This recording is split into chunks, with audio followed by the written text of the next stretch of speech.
అనంతపురం జిల్లా రేకులకుంట గ్రామంలో నిర్మాణంలో ఉన్న జేఆర్సీ అగ్రోస్ ప్రైవేట్ లిమిటెడ్ కంపెనీని మూసివేయాలంటూ కంపెనీ ఎదుట గ్రామ రైతులు ఆందోళనకు దిగారు. అర్ధగంట సేపు వాహనాల రాకపోకలు నిలిచిపోయాయి. ఈ ఫ్యాక్టరీని గ్రామ సమీపంలో ఏర్పాటు చేస్తే తాగునీరు, సాగునీరు కల్తీ అయి ప్రజలు అనారోగ్యం బారిన పడతారని ఆవేదన వ్యక్తం చేశారు. కంపెనీ నుంచి వెలువడే వ్యర్థాల కారణంగా భూగర్భ జలాలు కలుషితమవుతున్నాయని, చుట్టూ ఉన్న పంట పొలాలు దెబ్బతింటున్నాయని ఆరోపించారు. ఇప్పటికే గ్రామంలో 33 kV విద్యుత్ లైన్ ఏర్పాటు చేసేందుకు విద్యుత్ శాఖ అధికారులు అనుమతిచ్చారని, దీన్ని తీవ్రంగా వ్యతిరేకిస్తున్నట్లు గ్రామస్తులు తెలిపారు. JRC agros private limited company రోజుకో పేరు మారుస్తూ రైతుల్లో మభ్యపెడుతోందని తెలిపారు. ఫిషరీస్ పేరుతో ఒకసారి, ఇథనాల్ ఫ్యాక్టరీ పేరుతో మరొకసారి రైతుల్ని మభ్యపెడుతూ రోజుకో మాట కంపెనీ యజమాని రవీంద్రారెడ్డి చెబుతున్నారని ఆరోపించారు. పంచాయతీ తీర్మానం లేకుండా అధికారులు ఒక స్పిరిట్ కంపెనీకి ఎలా అనుమతిస్తారు అంటూ ప్రశ్నించారు. కంపెనీ యజమాని రవీంద్రారెడ్డి లక్షల రూపాయలు అధికారులకు లంచం రూపంలో ముట్టజెప్పి గ్రామంలో ఫ్యాక్టరీ ఏర్పాటు చేసేందుకు సమాయత్తమవుతున్నారని ఆరోపించారు. గ్రామస్తుల అనుమతి లేకుండానే అధికారులు కూడా కంపెనీ యజమానితో కొమ్మక్కై ఫ్యాక్టరీ ఏర్పాటుకు అనుమతులు ఇచ్చారని, రైతులపైనే దౌర్జన్యం చేస్తున్నారని ఆరోపించారు. అధికారుల అండతో కంపెనీ యజమాని రవీంద్రారెడ్డి బెదిరింపులకు దిగుతున్నారని ఆవేదన వ్యక్తం చేశారు. ఇప్పటికైనా అధికారులు తమ నిర్ణయాన్ని విరమించుకోకపోతే హైకోర్టుకు వెళ్లమని రైతులు హెచ్చరించారు.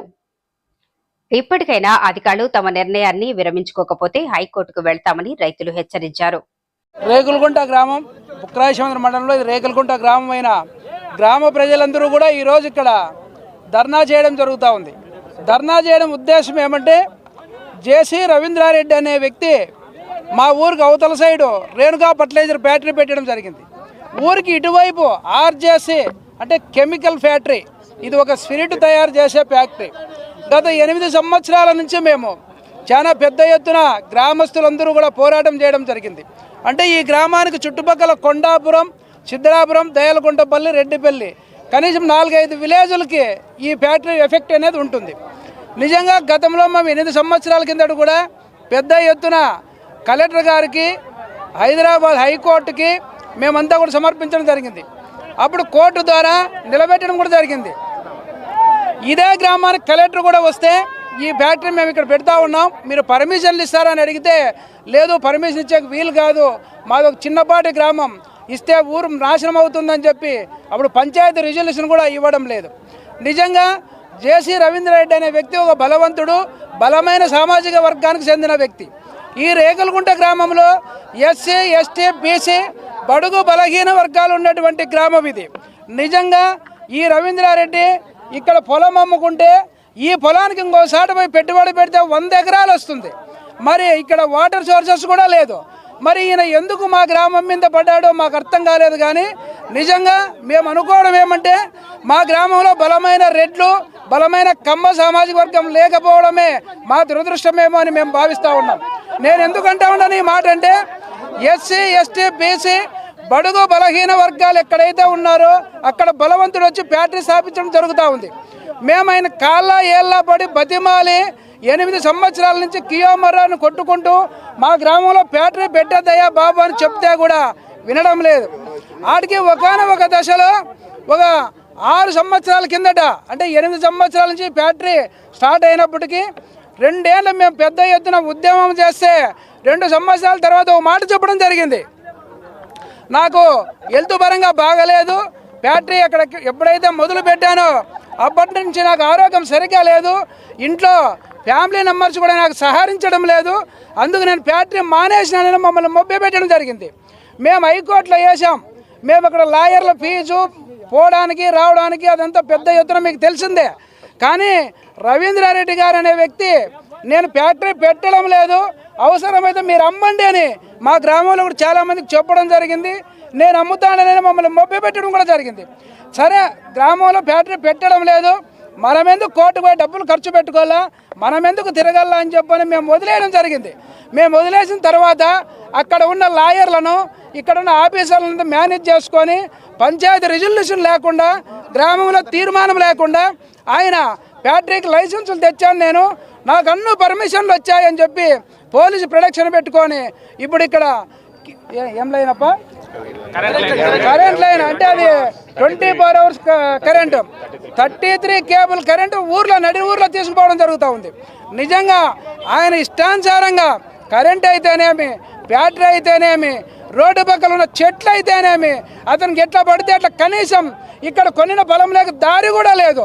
ఆ దారి కూడా దౌర్జన్యంగా మాకు పీదా సాదా 2 ఎకరాలు 3 ఎకరాలు పొలం ఉన్న భూముల్లో దౌర్జన్యంగా 4-way దారి తీసుకొని పోయి ఇక్కడ అన్యాయంగా ఫ్యాక్టరీ జరుపుతూ ఉంది. నిజంగా పెద్దలు సామెత చెప్తారు, 10 మంది బాగుపడడానికి ఒక వ్యక్తి నాశనం అయినా పర్లేదు, ఒక ఊరు బాగుపడడానికి 10 ఇండ్లు నాశనం అయినా పర్లేదు అని. ఈ వ్యక్తి ద్వారా ఈ వ్యక్తి బాగుండడానికి, ఈ వ్యక్తి ఫ్యామిలీ బాగుండడానికి ఒక గ్రామం నాశనం అవుతూ ఉంది. ఒక గ్రామమే కాదు, చుట్టుపక్కల 4-5 విలేజ్లు నాశనం అవుతూ ఉన్నాయి. నిజంగా ఆయనకు అంత ఉద్దేశమే ఉంటే మా గ్రామంలో ఇల్లు మా భూములని ఆయన కొంటే కనీసం మేమన్నా ఒకసారి పోయి ఊరు కట్టుకుంటాం. మా మీద ఎందుకింత ఉద్దేశపూర్వకంగా ఈయన ఫ్యాక్టరీ కడతాడో మాకు అర్థం కావడం లేదు. ఆయన అయితే ఇక్కడ దరిదాపులో కనిపించాడు, పోలీసుల్ని వాళ్ళని వీళ్ళని పెట్టి ఇక్కడ పని చేయడం జరుగుతూ ఉంది. నిజంగా ఈ ఫ్యాక్టరీ కనుక ఇంతలా వదిలేయకపోతే మా ఊర్లో దేనికైనా సిద్ధపడి ప్రాణత్యాగాలకైనా సిద్ధం. ఒకరిద్దరు ప్రాణత్యాగం చేసిన గ్రామం నిలబడతా ఉంది. కాబట్టి అందరూ కూడా గ్రామం అంతా సంశిష్టంగా ఈరోజు ఇక్కడ ధర్నా చేస్తూ ఉన్నాం.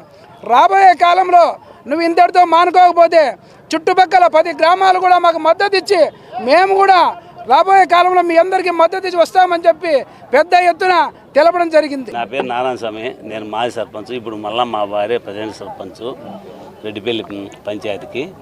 మేము ఏం చెప్పినామంటే ఆయనకు 2013లోనే 14 ఎంపీపీ కూడా మేము, ఆయన సర్పంచ్ ఆర్డర్ చేసినాం, ధర్నా చేసినాం. ఆపినాడు అతను, ఆపినాడు. ఏం చెప్పినాడంటే ఆ రోజు ఆపినాక ఏం మళ్ళా పిలిచి అడిగితే నాకు ఆర్థికంగా ఇబ్బందిగా ఉంది, నేను చేయను, నిలబెట్టినాను అన్నాడు, మాతో అన్నాడు అన్నమాట.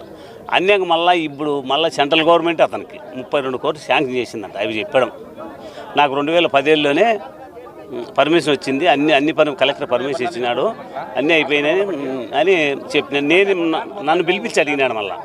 అంటే తీర్మానం అడగలేను ఆయన ఇట్లా నేను ఫ్యాక్టరీ పెడతాను, నీ అభిప్రాయం అదేంది చూడు, మా అభిప్రాయం ఏందని మేము ఆపొద్దు నీకు చెప్పినాం కదా, మా ఊరికి ఏంది హాని కలక్కోకుండా ఇదైతే పెట్టుకో, నువ్వు మామూలు విత్తనాలు తెప్పించి ఏం ఫ్యాక్టరీ పెడతాను అని చెప్పి నేను అడిగితే విత్తనాలు తెప్పించుకుంటాను, జొన్నలు నక్కజొన్నలు ఏంటి చెప్పాను. దాన్ని అంతా తెచ్చి తయారు చేసి స్పిరిట్ తయారు చేస్తాడు ఆయన. ఫ్యాక్టరీలు ఉంటాయి చూడు, లిక్కర్ ఫ్యాక్టరీలు పంపిస్తాను అని ఆయన అనింది. అట్లయితే పెట్టద్దని చెప్పిన. నేను ఆపొద్దంటే నువ్వు మేము ఆపమని చెప్తే మళ్ళీ ఏం చేసినంటే ఈ కరెంటు వాళ్ళు చేసింది తప్పది. నేను కరెంటు వాళ్ళని అడిగినా, కాదయ్యా ఊర్లో మీరు 11 కేబుల్ కరెంటుకు మీరు ఎట్లేస్తారు అడగల కదా ఊర్లో గ్రామస్తుల్ని. ఊర్లో మీరు పోతే అంటే మా గ్రామం అంతా పోయినా పర్వాలేదని నేను అడిగినా, సిఐ గారిని అడిగినా. అది మాకు సంబంధం లేదు. కరెంట్ వేయని అడిగినా, కరెంట్ ఏమన్నాడు, నాకు సంబంధం లేదు, నేను లేను, ఆయనే ప్రైవేట్లతో వేయించుకొని అన్నీ కొనేసినాడు అని చెప్పి ఆయన అన్నా. కరెంట్ మేము చెప్పేది సిఐకి ఏం చెప్తే, ఎందుకు సార్ ఇప్పుడు మా ఊర్లో న్యాయం అయితే మీరు చూస్తురండి, వచ్చి న్యాయం ఉంటే వేయించంటే వేయరు, లేదంటే లేదు. మాకు ఆయన కోర్టు పోయి పోలీస్ ప్రొటెక్షన్ తెచ్చినాడు. ఇప్పుడు మేము ఏం ఆపకుండా మిమ్మల్ని ఆపకపోతే మేము వచ్చి మిమ్మల్ని అందరినీ చర్య తీసుకోబడుతుంది, నా మీద చర్య తీసుకుంటారు, దయచేసి మీరు పోయి కోర్టు పోయి తెచ్చుకోరంటాడు ఆయన అనింది. అది మేము ఆట వరకు కోర్టులో వేసినాము, పోరాడుతున్నాం. మేమనేది ఏమంటున్నా అంటే ఏం చెప్తారు ఇప్పుడు మీరు ప్రభుత్వానికి, కలెక్టర్ గారికి? ఇప్పుడు మీరు కలెక్టర్ ఇచ్చినాడు పర్మిషన్, ముందున్న కలెక్టర్కి ఏం పవర్ ఉంది నేను అడుగుతా. నేను రాష్ట్రపతికి కూడా లేదు, పంచాయతీ తీర్మానం లేనిది రాష్ట్రపతికి కూడా లేదు ఇచ్చేకి. పంచాయతీ పర్మిషన్ లేదా కలెక్టర్కి ఎవరు ఆయన కలెక్టర్ ఇచ్చేకి? ఏం సంబంధం ఆయనకు? దౌర్జన్యంగా ఆయనతో ముడుపు ఎవరు ఆయన తెల్ల, ఆయన పేరు నాకు ముందున్నాయి. అప్పుడు అయిపో కలెక్టర్ ఎట్లిస్తాడు అని మేము అడుగుతున్నాము. అది ఎట్లా చేస్తాడు? కలెక్టర్కి ఏం పవర్ ఉంది? కలెక్టర్ పవర్ అంటే ఇప్పుడు ప్రధానమంత్రికి లేదు, రాష్ట్రపతికి లేదు, సీఎంకి లేదు, ఎవరికి లేదు, మంత్రులకు లేదు, ఎవరికి లేదు. పంచాయతీ తీర్మానం ఉంటేనే ఏందన్నా పని మొదలు పెట్టాలి. నువ్వు అతను ఏం చేసినాడంటే DPOను కలెక్టర్ని పట్టుకొని ఆ బిల్డింగ్లు కట్టేదానికి పంచాయతీ పర్మిషన్ అడిగినా నేను, డిపిఓ ద్వారా అడిగినా నేను.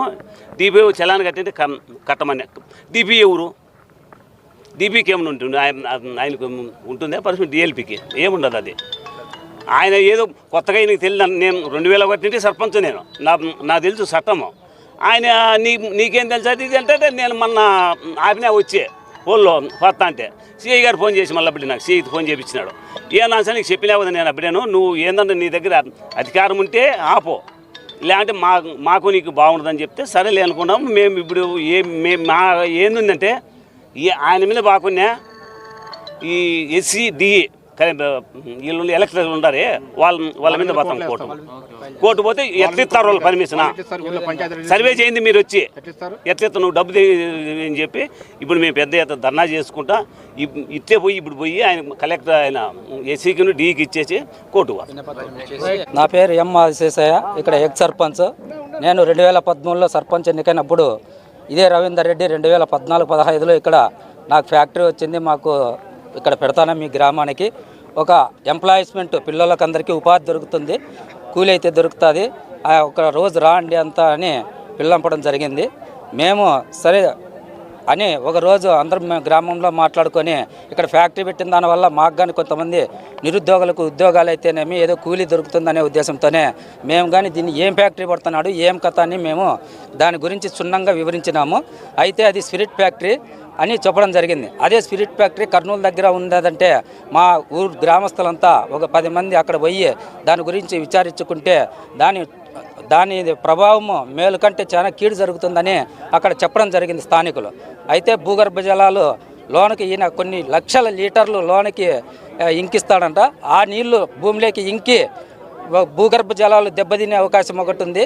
అటు నుంచి పోతే కాలుష్యం అన్నమాట, 24 గంటలు కాలుష్యము వస్తుంది. ఇంకా చిన్న రైతులు మా గ్రామంలో ఉండేది ఫ్యాక్టరీకి దగ్గరగా ఉండే 1-2 ఎకరాలు ఆకుకూర పోసుకొని, ప్రధానమైన పంట ఇక్కడ ఆకుకూర పోసుకుంటే రైతులు కానీ చిన్న రేణువులన్నీ వచ్చి దాని మీద పడితే మాకు పంట పొలాలు కానీ పండుకోకుండా పోతాయి అనేది ఇంకొక ఉద్దేశము. ఇట్లా చాలా దీనివల్ల నష్టం జరుగుతుందనే మేమంతా గ్రామంలో మాట్లాడుకొని మహిళలు అయితేనేమి అందరూ ఇంతకుముందు కానీ బాగా పెద్ద ఎత్తున ధర్నా చేసి ఆయన కోర్టు పోతే మేము కానీ పోయి అది నిలబెట్టించినాము. మా పంచాయతీ తీర్మానం లేకుండా కానీ ఎప్పుడో 94లోనే ఎప్పుడో సెక్రటరీ ఇచ్చిందనే ఉద్దేశంతో ఈనాడు ఆయన నాకు కోర్టులో వచ్చింది నేను సెక్రటరీ ద్వారా తెచ్చుకుంది అని అంటున్నాడు. అది కాదు. దయచేసి పెద్దలు కానీ గమనించాల్సింది ఒకటే, మా గ్రామానికి వచ్చి తీర్మానం మా సర్పంచ్ కానీ లేకుంటే ఇంతకుముందు నేను మాజీ ఇప్పుడు ప్రజెంట్ సర్పంచ్ కానీ ఎవరైనా తీర్మానం ఇచ్చింటే ఆయన పెట్టుకోమని మేము అడుగుతున్నాం. తీర్మానం లేని పక్షంలో ఇది రద్దు చేసి మా గ్రామానికి సహకరించాలని ఆయన పెద్ద మనసుగా మేము వేడుకుంటున్నాం. రవీందర్ రెడ్డి అనే వ్యక్తి ఆర్జేసీ ఆగ్రో ఫార్మ్ అంటే ఆగ్రో ఫార్మ్ కాదు, అది ఇథనాల్ ఫ్యాక్టరీ అంటే స్పిరిట్ ఫ్యాక్టరీ.